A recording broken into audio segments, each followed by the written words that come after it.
இன்றைக்கி நாம் ஸ்போக்கன் இங்கிலீஷை தமிழ் மூலமாக எப்படி கற்றுக்கிறதுன்னு பார்க்கணும். So spoken English Tamil to English. இப்போ கவனிச்சுதல் இருக்கக்கூடாது.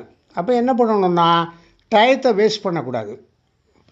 நேரத்தை வீணாக்காதே. Do not waste your time. Do not waste your time. நேரத்தை வீணாக்காதே. வயதானவர்களுக்கு உதவி செய்.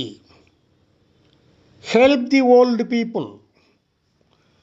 Help the old people. வயதானவர்களுக்கு உதவி செய். ஏழைகளுக்கு உணவு கொடு. Give food to the poor.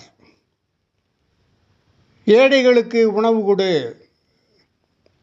அதனால தான் நிறைய இடங்களில் அன்னதானம் பண்ணுறாங்க.